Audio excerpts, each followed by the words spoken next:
Managing Director's Review. Thalawakele Tea Estates PLC Group recorded earnings before tax of Rs 837 million for 2021-22 financial year, a fitting encore to the performance last year as we delivered the highest profits in the history of the company for the second consecutive year. This is a testimony to the resolve of our teams who produced the finest teas that commanded the highest prices at the Colombo tea auctions, driving top-line growth. Discipline, routines, commitment to people and the planet combined with technology helped us rise above the multiple challenges that arose during the year to record our best performance to date. Continuing our quest for excellence. A passion for quality pervades the entire organization, the fields, the factories, and all our support functions. A quick review of the moments we celebrated serves to show the holistic nature of this year's performance and how excellence is an ingrained habit at TTE. Our teas have performed extremely well, occupying 6 of the top 10 slots for price. All 8 of TTE Estate marks among the top 15 of the high-grown teas. In the low-grown RPC rankings, TTE Estates occupy the positions 1, 3, and 4. This achievement is significant as most processes are aligned to delivering high-quality teas, maintaining our position as the market leader, which enables us to enhance the value created to our stakeholders.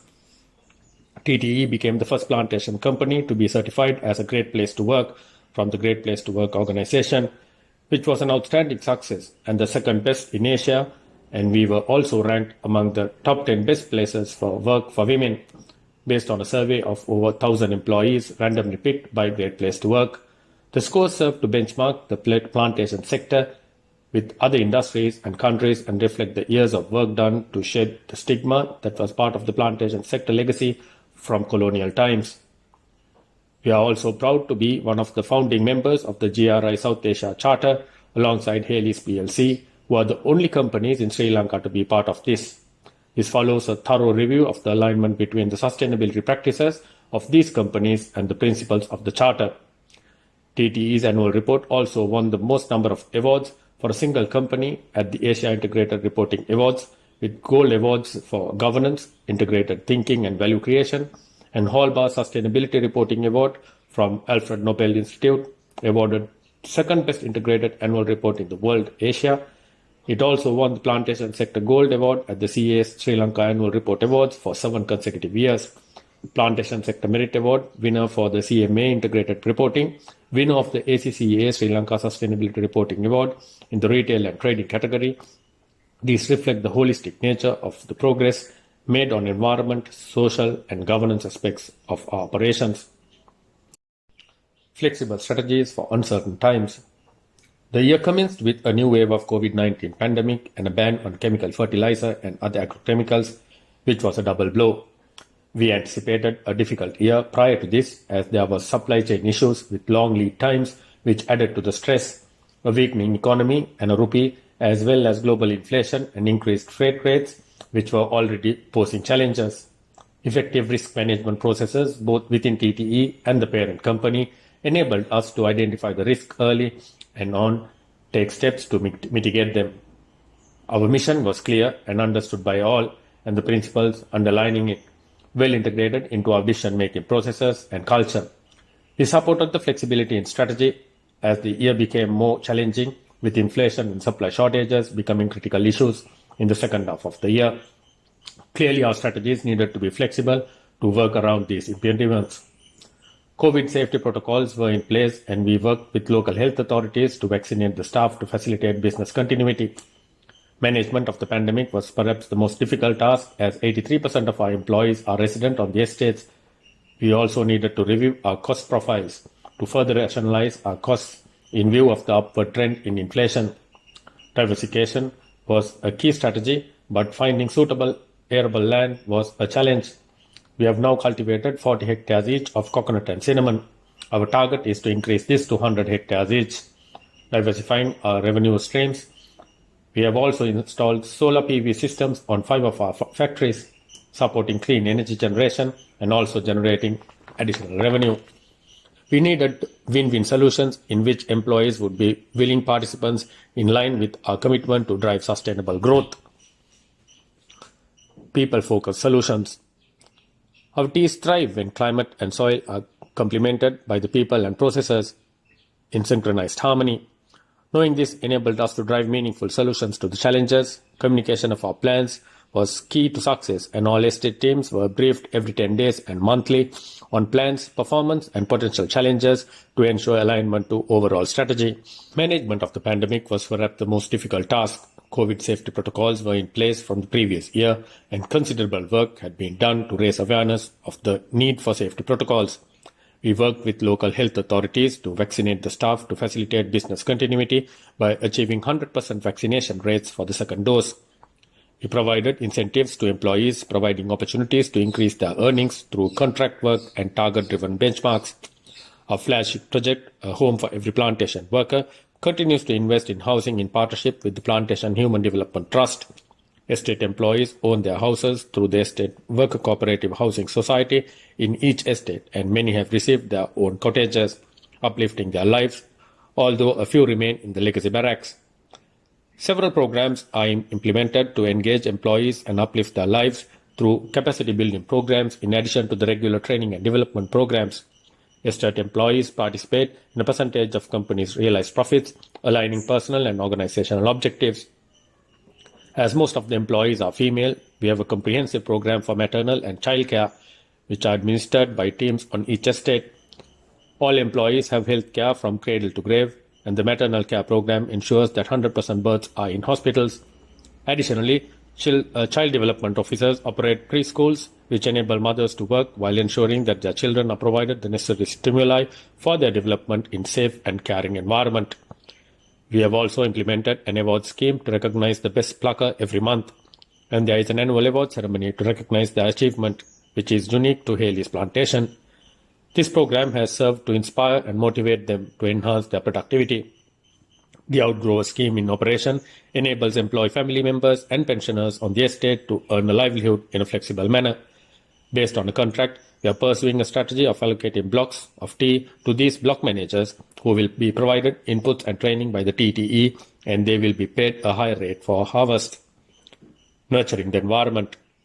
Earning our living off the land, we are acutely conscious of the need to preserve and regenerate our natural heritage, of which we are temporary custodians. Accordingly, we are committed to promulgating good agricultural practices, as well as the upholding principles of sound environment management.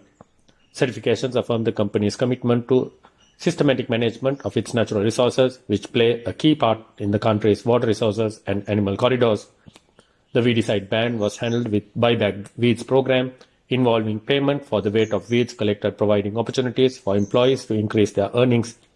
These were used for composting yards, which were used to fertilize and improve the soil structure. TTE commitment to the successful completion of Phase 1 of Haley's flagship biodiversity conservation initiative, Kirulu, focused on restoring biological ecosystems and preserving natural habitats within high conservation value areas. The initiative was undertaken to support Sri Lanka's commitment to the Global Bond Challenge to restore 200,000 hectares of degraded and deforested land as part of a global 2030 target of 350 million hectares. Formulated within Mahavili Authority to support project as technical partner, the University of Viber is responsible for the conducting of an annual assessment of conservation areas. The initial tree planting program of 1,000 indigenous saplings has been completed, and TTE will use GPS mapping to analyze ecosystems and ecological behavior at identified sites and ensure the sustenance of plant nurseries and field projects while monitoring progress through frequent biodiversity assessments. The second phase of the project is set to expand biodiversity conservation to adjacent areas of importance, including rainforest reservations and waterfall ecosystems, for which sister companies within the Haley's Group will join to drive momentum around conservation efforts. The St. Clair's Restoration Projects is another initiative undertaken by TTE. Rainforest within native plants around the waterfalls, the project commenced 2 years ago and continues to expand the planted area. We have our own native plant nurseries for the project in the Desford Estate in Nanoya, facilitating continuity of the project. Modernizing. The Colombo tea auctions took 150 years and a pandemic to move to a digital platform, reflecting the legacy practices and systems that remain within the industry. TTE was a pioneer in digitalizing the 150-year-old estate weighing system, which until then was a manual process with significant potential for error. Now the tea leaves are weighed on digital scales, which are recorded instantly, and every tea plucker is able to see how much they have earned immediately, eliminating errors and strengthening controls. Assistant managers at the estates have tabs which provide all the information required to manage performance through connectivity to the corporate information systems. We are also relocating the Kiruvanagala factory to a new site as the existing factory was under threat from landslides. The new factory will have a higher degree of automation, supporting production efficiencies, and is expected to become operational in December 2022. This is the number 1 ranked RPC estate in the Low Country and will further improve its quality and efficiency. Selective estates have introduced plucking shares for harvesting depending on the season. Resilience and uncertainty. Various reports estimate the growth of a global tea industry between 4 to 6% as the industry players increase awareness of the variety of health benefits, playing to the new trend of self-care. However, manufacturers will need to pay attention to the social aspects of the business, which will come under increasing scrutiny by consumers. Plantation companies that invest in ESG through a holistic review of the operations and invest in certifications that affirm their commitment will have a strategic advantage as consumers are expected to be more responsible about their consumption. Sri Lanka is renowned for the quality of its teas and is also acquiring a reputation for social and environmental compliance, which provides an advantage. However, tea is a commoditized product and auction prices fluctuate with global supply and demand dynamics, which are dependent on a number of factors. The country's socio-economic woes are likely to impact the performance of the plantation companies. The shortage of labor has been an issue as the next generation of employees don't aspire to the roles. The fuel crisis also needs urgent resolution as it's disrupting the operations of factories and the transportation. Rising interest rates will have an impact on the finance cost as well, further dampening profit margins. While the devaluation resulted in a positive impact on prices, the positive gain may normalize with the cost escalating as they are not highly correlated. TTE has built resiliency with prudent risk management, enabling it to identify early warning signs and proactively managing risks. The tea industry has survived 150 years and is likely to serve another 100 or more. Acknowledgements.